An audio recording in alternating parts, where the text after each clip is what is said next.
To close Guantanamo Bay prison, that was President Obama's signature promise during the 2008 campaign. And in fact, he did quickly sign an executive order to that effect. But it never happened.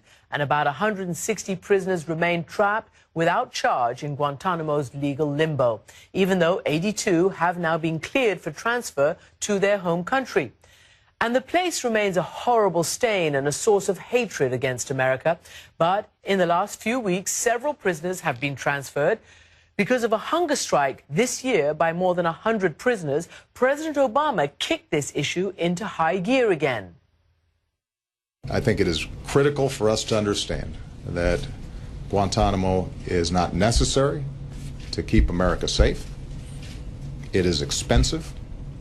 It is inefficient. It hurts us in terms of our international standing.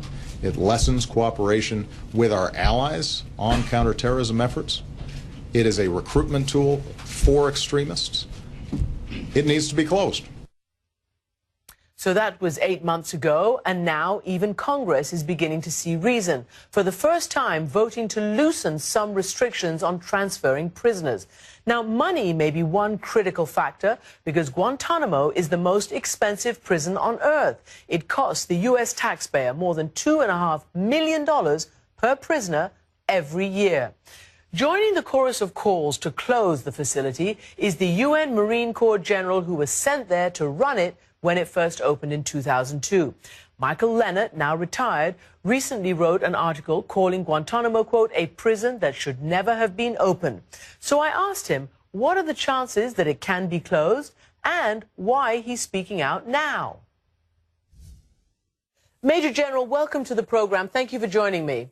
Thank you. It's good to be here.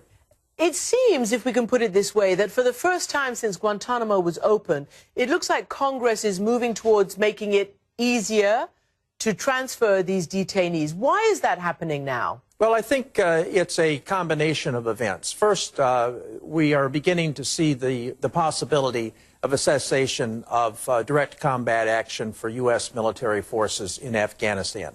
Secondly, we're into the second administration for the Obama administration, and as you recall, the president made the commitment to close Guantanamo. So I think he's concerned about his legacy. And finally, we're seeing bipartisan support, so it looks right now that we have probably our best chance in a decade to close Guantanamo. I want to play you a bit of an interview that I did with Carlos Warner, who's a public defender and has been defending several people, 11 of them, including a Kuwaiti who has lost more than 30 pounds in recent weeks. And this, of course, is because of that incredible hunger strike. It leaves them in indefinite detention for life. It leaves them with the prospect of the only way we leave Guantanamo is death. And unfortunately, I think the men are ready to embrace this. What is your reaction to what this public defender is saying? And even if some of these detainees are now transferred, does that mean all of them are? Are they all going to leave Guantanamo? Well, the language that Senator Levin crafted would have them all leaving Guantanamo, either those that were cleared for release to go back to their country of origin, and then there's approximately 80 others that have not been cleared for release that would face federal prosecution or even detention in the United States. But at least we would be moving the process forward. My specific reaction to the public defender is that I tend to agree with him. We need to move forward. We need to say that the Constitution doesn't stop at our water's edge and that we need to close Guantanamo. Well, to that end, about the Constitution, I'd like to play you another bit of an interview that I did, this time with Colonel Morris Davis, who was one of the chief prosecutors at Guantanamo. This is what he had to say precisely about the Constitution. Just to continue this charade of keeping Guantanamo open on this pretense that it's necessary to keep the country safe is a false narrative. So we used to be the land of the free and the home of the brave. We've been the constrained and the cowardly, and we need to act like Americans and lead by example. Well, Christiane, my reaction is bully for him. I think he's exactly right. You know, the objective of terrorism is to change the nature of their adversary. And it's to make us different, and it's to make us afraid. And I would opine that they've been successful. They've changed the way we've acted. They've caused us to walk away from the Constitution, and they've caused us to act as if we were afraid. We are not saying that releasing the detainees that have been cleared for release is going to result in zero risk. But we do believe that that risk can be managed.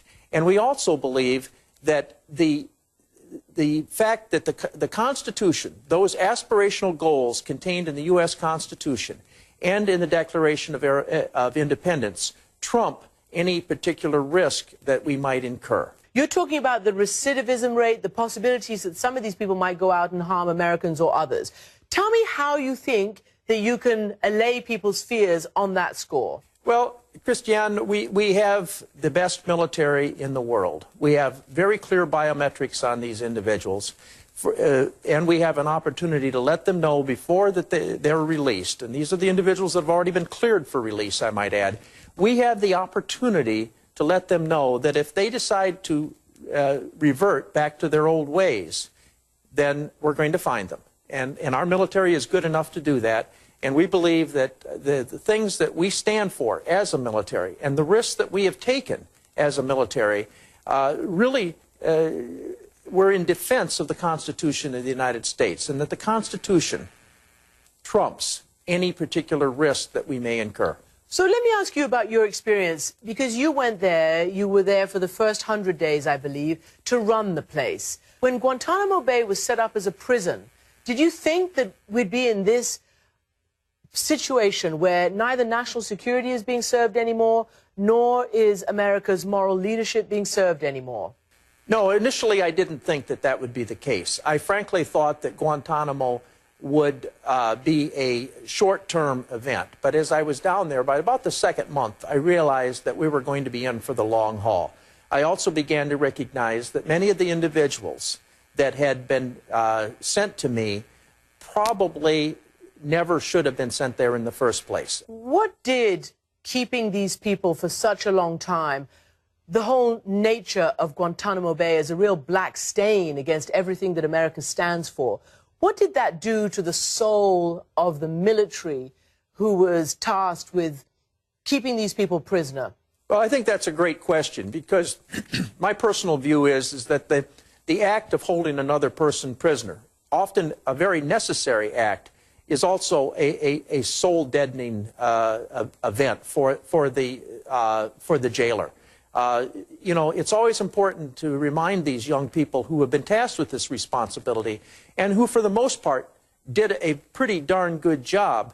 It's important to remind them that they are locking up human beings.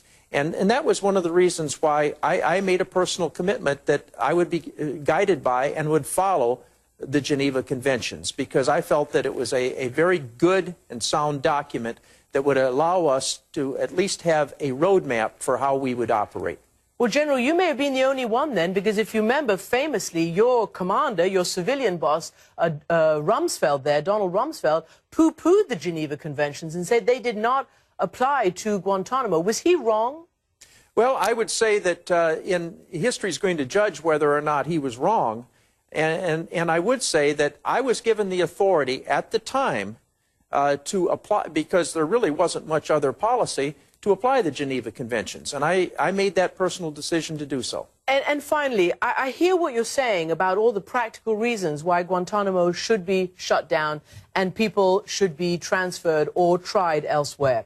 But the truth of the matter is that it's not really the moral case that's being decisive right now, is it? It's the monetary case. It looks like Congress has suddenly woken up and noticed that it's costing $2.7 million a year per prisoner in Guantanamo Bay.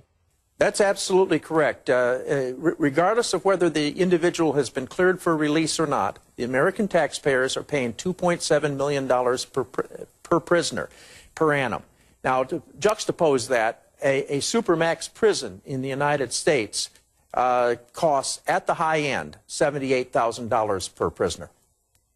So would you say the monetary aspect is what's, let's say, concentrating the minds of Congress right now to say, okay, you know, we've been obstructing closing it down, and now we're going to have to figure out a way to close it down? Well, Congress is made up of individuals, and different congressmen and women are motivated by different things. For some, it's the money, and for some, it's the moral issue. Personally, I don't care what motivates them, as long as it motivates them to move towards closure of Guantanamo. General Lehnert, thank you very much indeed for joining me. Thank you so much for the opportunity to talk to you today.